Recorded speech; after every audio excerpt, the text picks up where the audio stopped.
Welcome back to the shed. Today I want to take a look at the retro Hugo Award-winning novel for 1945 in Leigh Brackett's The Nemesis From Terra, otherwise known as The Shadow Over Mars.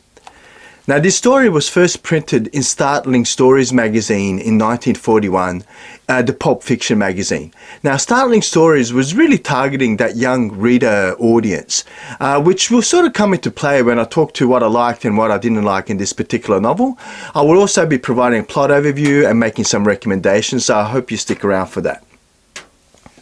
So the story is primarily set on Mars, and we have this company in quotes, that's dictating how things operate on Mars, and they're really exploiting the natural resources of Mars, and they're running through the streets literally grabbing people and to imprison them to work as slave labor in the mines, in their company mines. And one of these people is this guy called Rick.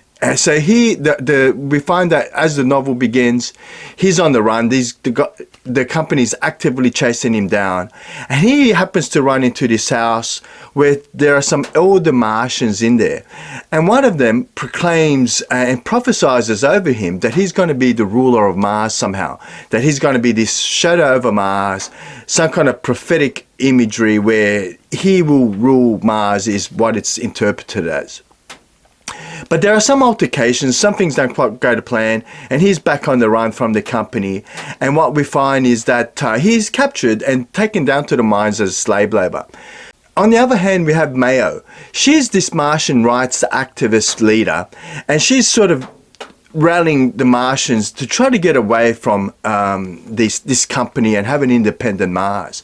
And she meets up with Rick, and the two sort of get on like a house on fire right from the onset. And in the midst of all of that, we have the main antagonist in the story, this guy called Jafra. What was his name? Jafra Storm, who's this typical villain of authoritarian figure who kidnaps Mayo and tries to kill Rick in the process. So the scene is set and the question is asked, will Rick be this prophesized leader of Mars to unite the planet?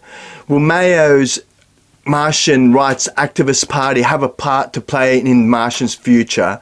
Or will the company and Storm ultimately prevail? All is to be answered in this little short novel of 140 odd pages or so. So what did I like? Look, there's this concept of the thinkers in this novel, these group of Martians who have done away with their corporal form and gone and, left their body and roamed space, it appears to be. I really enjoyed that concept, but unfortunately it wasn't really covered in detail, just enough to sort of whet your appetite, which sort of left me wanting for more. But I did really enjoy that concept. Look, I've mentioned in the past that I'm a big Pulp Fiction fan, and this is right in that league, right into that Startling Story, Amazing Stories magazines, where my journey all began. So I do enjoy that Pulp Fiction, and I enjoyed elements of Pulp Fiction in this novel as well. I would say that this also reminds me of that Edgar Rice Burroughs, John Carter of Mars. There's an element of that reminds me of that in the novel, but it covers so much ground, this novel, that it left me with the feeling that it was just a poor man's version of John Carter of Mars, if you know what I'm talking about. Now, that sort of talks straight into the things that I didn't like, right? Which is that this really is just a poor man's version of John Carter's of Mars. I couldn't help but shake that feeling. I thought the writing wasn't quite so polished, and I thought the characters were just really cliche, very shallow, and just very unlikable. I just had a really difficult time warming up to any of the characters, and several times, honestly, in the novel, I found myself saying, man, I can't stand this Rick guy. What does anyone see in this guy? This guy is just so annoying. I just could not warm up to that character. One of the things that I would say also really distracted me from my reading experience of this is that the editing in this particular version that I've got here, which is the what is it? I think it's Pan Science Fiction, or the Ace Science Fiction version, was just really badly edited. Several times, it happened at least 2 or 3 times, where I had to back read a bit because I thought I missed something, and it was just down to bad editing, right? Which I thought was just really a shame, because it really did distract me from fully enjoying this novel. The other thing that I really didn't like was the plot. It was a very predictable plot, and it also tried to cover a whole lot of ground in what is just 140 pages. So it just flew along, and I just thought, like, I don't know, it read very much like a juvenile fiction novel for me, which I think is probably what it was aimed to do, because like I said, that Startling Stories magazine really was targeting that young reader and juvenile fiction reader demographic, right? And I can't help but reading through this thinking that this is just a juvenile novel that is potentially masquerading as an adult fiction novel. I don't know, I just really found it difficult to read this one. I didn't thoroughly enjoy it, as you may have already picked up on. Which takes me to my ranking. So what would I rank this book?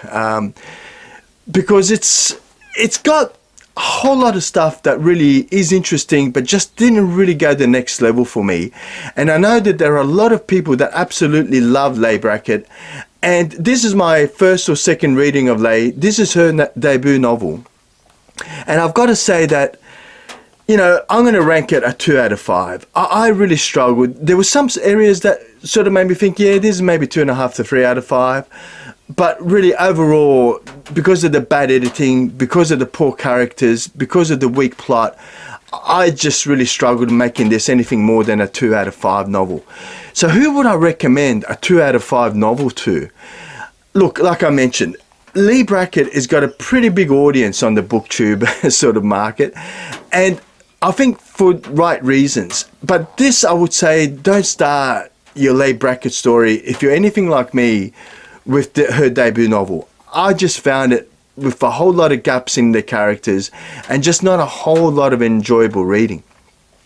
I would love for someone who's a big Leigh Brackett fan to comment down below and make some recommendations, because I know some of her later work really gets a lot of, you know, support and a lot of accolades. So I would love to, you know, hear a recommendation as to where you should start your Leigh Brackett journey on, because like I said, I find it really difficult to say, you know, start with this one, because it just had too many gaps for my liking. Now, I haven't been ranking the Retro Hugo Award winning novels on our Sci-Fi Shed ladder.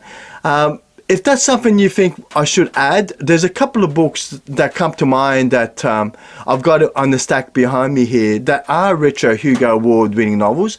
But when I started this channel, I thought I would only focus on the Hugo and Nebula Award winning novels when it comes to ranking them on our ever-growing Sci-Fi Shed ladder. But if you think I should add the Retro Hugos, please let me know and I'll endeavour to do that in the next episode.